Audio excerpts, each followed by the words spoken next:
تین چار چیزوں کا خاص خیال رکھنا ہے ہم نے، خاص۔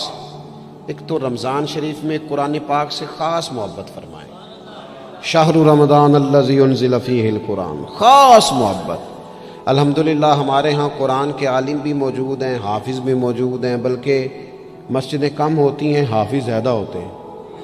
یہ دیکھ لئے مدارس کی خدمات ہیں اللہ کے فضل سے، قراء بھی ہیں، سب کچھ ہے۔ اب ضرورت ہے قرآن پاک سے محبت کرنے والوں کی۔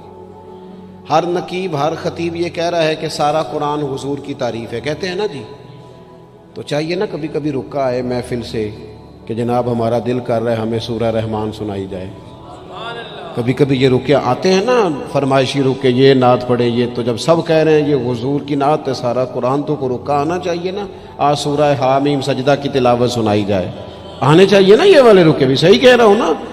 تو خوب ارادہ کریں کہ قرآن مجید سننا ہے۔ ہم کھڑے رہتے ہیں، پاسپورٹ کے دفتر بھی 1.5 گھنٹہ لوگ کھڑے ہیں، شناختی کارڈ کے دفتر میں بھی کھڑے، امیگریشن کی لائنوں میں بھی کھڑے۔ نیت کریں کہ میں نے جم کے قرآن مجید سننا ہے، اور جس مسجد میں پہلی تراویح شروع کریں کوشش کریں کہ ساری تراویح اسی میں پڑھی جائے، اور خاص ذوق کے ساتھ۔ خاص پنجاب میں ایک گاؤں تھا، تو اس میں نا ایک دفعہ ایک بالکل عام سادہ سا آدمی دکاندار تھا، تو اس کا انتقال ہو گیا، تو اس کی قبر سے خوشبو آنے لگی۔ تو اگر پیر صاحب ہوتے پھر تو بچوں کی موج لگ جاتی، کیا بات ہے بھئی، اتنی کرامت۔ عام سادہ آدمی تھا، قبر سے خوشبو آنے لگی، لوگ پہنچ گئے، معلومات کی، گھر تک گئے، کہا کوئی مطلب ٹھیک ہے داڑھی شریف تھی، نمازی تھا، لیکن کوئی ایسی خاص چیز ہم نے نہیں دیکھی۔ تو اس کے گھر والے بتانے لگے کہ نا قرآن مجید نہیں پڑھا ہوا تھا، بوڑھا آدمی تھا لیکن قرآن مجید سے عشق کرتا تھا، کئی گھنٹے قرآن مجید کو وضو کر کے اپنے پاس رکھتا اور پھر انگلیاں چلاتا اور کہتا میرے مالک نے میرے لیے جو بھی فرمایا ہے حق اور سچ ہی فرمایا ہے۔ اسے چومتا، پیار کرتا۔ اللہ نے یہ اعزاز دیا کہ اگر انتقال ہوا تو قبر کی مٹی سے بھی خوشبو آنی شروع ہوگی۔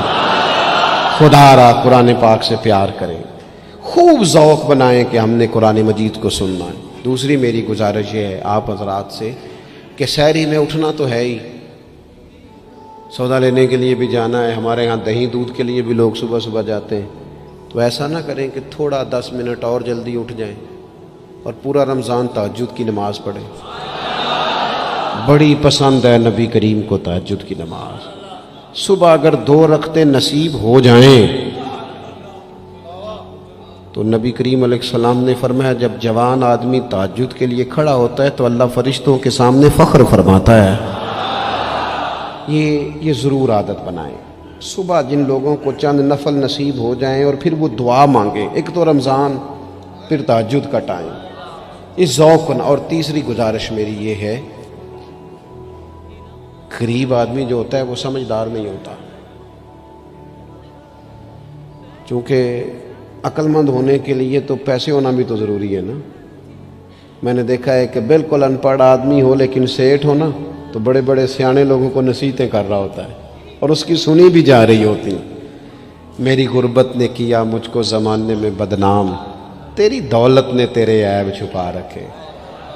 یہ نا غریب آدمی، اگر سیانے ہوتے تو وہ بھی مالدار نہ ہوتے، یہ نہیں سمجھدار ہوتے، یہ بیچارے کمزور ہی اس لیے رہ جاتے ہیں کہ ان کو چالاکیاں، تیزیاں الا ماشاءاللہ نہیں آتی۔ تو کئی دفعہ غریب تکلیف بھی دیتا ہے، جب آپ کچھ بانٹنے لگتے ہیں، جب کچھ آپ دینے لگتے ہیں تو کچھ چیزیں محسوس بھی ہوتی ہیں۔ بندہ دیکھ کر خیرات نہ کریں، اللہ کی رضا دیکھ کر کریں۔ ہمیں صحیح حدیث میں اس شخص کا تذکرہ بھی ملتا ہے جس نے آ کے نا محبوب کی چادر کو کھینچا تھا، یہ بخاری میں، اور گردن مبارک پہ نشان پڑ گیا تھا۔ اس نے کہا میں کچھ لینے آیا ہوں، چادر کو کھینچا، تکلیف ہوئی بظاہر، لیکن محبوب نے پھر بھی جب عطا کیا تو مسکرا کے ہی عطا کیا۔ غریب آدمی تکلیف میں ہے، مہنگائی نے آزمائش پیدا کر دی۔ تھوڑے سے امیر لوگ اگر اپنے اخراجات میں کمی لائیں، اگر جو عید پر 6 جوڑے بنواتا ہے وہ 2-4 سے گزارا کر لے، تھوڑا سا اپنے اخراجات کو کم کر کے صرف اپنے رشتہ داروں میں، اپنے دائیں بائیں تھوڑی سی توجہ کریں۔ اور ایک بات کا ضرور خیال فرمائیں، پردہ پوشی بہت بڑا حسن ہے، بہت بڑی خوبصورتی ہے۔ اگر یہ صدقات اور خیرات اور رمضان میں جو مساوات کا مہینہ ہے، اس میں اگر تھوڑی سی نا پردے کے ساتھ، امام ابو نعیم نے لکھا ہے کہ ایک 100 گھر تھا مدینہ شریف میں، 100 تھوڑی سی آبادی ہوتی تھی، 100 گھر کتنا زیادہ ہوگا، 3 وقت کھانا بھی پہنچتا تھا، کپڑے بھی پہنچتے تھے، بیمار کی دوا کے پیسے بھی پہنچتے تھے، کون دے جاتا ہے پتہ کوئی نہیں تھا۔ پھر اچانک سب کے گھر کھانا آنا بند ہوا تو لوگ پریشان ہوئے، ایک دوسرے سے پوچھنے لگے تیرے گھر کب سے نہیں آیا؟ کہ 18 محرم سے۔ تیرے گھر کب سے نہیں آیا؟ اسی شام سے۔ تیرے گھر 18 سے۔ اب جب سب متفق ہوئے تو پتہ چلا کہ 18 محرم کو امام زین العابدین کا انتقال ہوا۔ 100 گھروں میں کھانا جاتا تھا پر پتہ نہیں تھا دے کون جاتا ہے۔ کچھ تھوڑا سا نا، کچھ خبریں ایسی ہیں جو حضرت عمر بن عبدالعزیز صبح اپنے خادم کو نا ایک سارے دن کے کاموں کی لسٹ دیا کرتے تھے، تو ایک دن لسٹ دی تو وہ چاہیے تو یہ تھا نا کہ اس پہ لکھا ہوتا تھا کہ 11 بجے محکمہ تعلیم والوں کو بلانا، ظہر کے بعد دفاع والوں کو بلانا، شام کو صحت والوں کو بلا لینا۔ وہ لسٹ جو دی تھی اس پہ لکھا تھا کہ کل 5000 درود پاک کم رہ گیا تھا، آج زیادہ پڑھنا ہے۔ وہ فلاں بیوہ کے گھر میں راشن پہنچانا ہے۔ وہ 2-3 لائنیں ابھی پڑھی تھیں کہ وہ حضرت نے چھین لی، فرمایا یہ تو میری ذاتی ہے۔ تو مشیر کہنے لگا حضور یہ کب کرتے ہیں، کبھی بتایا نہیں۔ تو آپ فرمانے لگے کچھ پیسے چھپا کے رکھے ہوتے ہیں لوگوں نے کہ مشکل پڑ گئی تو کام آئیں گے۔ میں نے بھی کچھ نیکیاں سب سے چھپائی ہیں، قیامت میں مشکل پڑ گئی تو اللہ کے کرم سے میرے کام آ جائیں گے۔ یہ کچھ میں نے سائیڈ پہ کر دی ہیں جو میں نے کسی کو بتائی، تو رمضان شریف میں ایسی نیکیوں کا موقع ملے گا۔ کچھ چھپا لیں، قیمتی چیزیں سب کو نہیں بتائی جاتی، چھپائی جاتی ہیں۔ جو جن کو قیمتی سمجھتے ہیں نا، کروڑوں روپیہ جس کے پاس ہو وہ تھوڑی بتاتا ہے میرے گھر میں 50 تولے زیور پڑا، تھوڑی کو بتائے گا۔ تو قیمتی چیزیں بتائی نہیں جاتی، چھپائی جاتی ہیں۔ اپنی نیکیوں کو قیمتی بنائیں، ان کو چھپائیں۔ اللہ کے حضور دعا کرتا ہوں، یہ حضرت نے بھی اس پر بات کی تھی اور مجھے بھی ارشاد فرمایا، یہ جو آپس کی رنجشیں ہیں نا، جب مقاصد بڑے ہوتے ہیں پھر رنجشیں نہیں ہوتی۔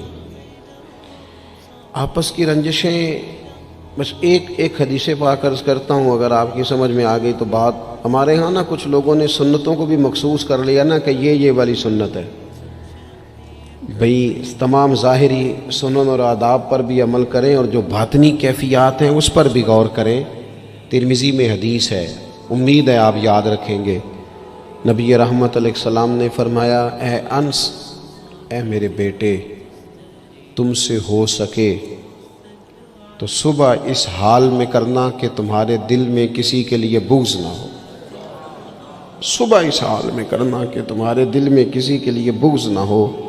اور محبوب فرمانے لگے، یہ میری سنت ہے، یہ میری سنت ہے، یہ میرا طریقہ ہے دل کو۔ اور ایک حدیث پاک میں حضور نے خود فرمایا تھا، کوئی کسی کے بارے میں مجھے بات نہ پہنچائے، میں اپنا دل تمہارے بارے میں صاف رکھنا چاہتا ہوں۔ اپنے دل سے نہ ان چیزوں کو نکال پھینک کے، اور اگر آج یہ چھوڑ جائیں گے نا مسجد کے باہر تو پھر تو رمضان میں ہلکے پھلکے ہو جائیں گے انشاءاللہ تعالی۔ آنے والا وقت بہتر گزرے گا۔ اللہ تعالیٰ توفیق عمل عطا فرمائے۔ وما علینا الا البلاغ۔ اللہم صلی علی سیدنا مولانا محمد معدن الجود والکرم وآلہ وصحبہ وبارک وسلم۔ مالک کریم ہماری اس محفل مبارکہ کو قبولیت کا درجہ عطا فرما۔ اتنے سارے احباب شریک ہوئے، علماء، مشائخ، کارکن، اللہ تعالیٰ سب کی حاضری کو اپنی بارگاہ میں قبول فرما۔ ہمارے گناہوں کو معاف فرما، ہماری غلطیوں سے درگزر فرما، علم نافع، عمل صالح کی توفیق عطا فرما۔ مالک کریم سجدوں کا ذوق، عبادتوں کا شوق، تلاوتوں کی لذت عطا فرما۔ اے اللہ، خیر کرنے اور خیر پھیلانے کا ذریعہ بننے کی توفیق عطا فرما۔ ہم سب کو شر سے محفوظ فرما۔ اے اللہ، دلوں کے قبلے، سوچوں کے زاویے درست فرما۔ دروازہ رسول صلی اللہ تعالی علیہ وسلم کی غلامی اور گدائی عطا فرما۔ بیماروں کو شفا عطا فرما، مقروضوں کو قرض کے بوجھ سے رہائی نصیب فرما۔ جو تنگ دست ہیں ان کے رزق میں وسعت فرما، امت کے حق میں رحمت والے فیصلے فرما، عالم اسلام پر اپنا خاص فضل و احسان فرما، پاکستان میں نظام مصطفیٰ صلی اللہ تعالی علیہ وسلم کے سویرے کو طلوع فرما، قرب و جوار سے دور دراز سے جتنے احباب آئے قدم قدم برکتیں عطا فرما، جس خوبصورتی کے ساتھ یہ اہتمام کیا گیا اہتمام کرنے والوں کی کاوش کو اپنی بارگاہ میں قبول فرما، ہمارا خاتمہ بالخیر بالایمان فرما۔ دنیا علامہ اسرار صاحب علیل ہیں، مالک کریم شفا عطا فرما، تمام بیماروں کو شفا عطا فرما، دنیا اور آخرت میں ہماری پردہ پوشی فرما۔ اللہم انا نسألک العفو والعافیۃ فی الدین والدنیا والآخرہ، رب اغفر وارحم۔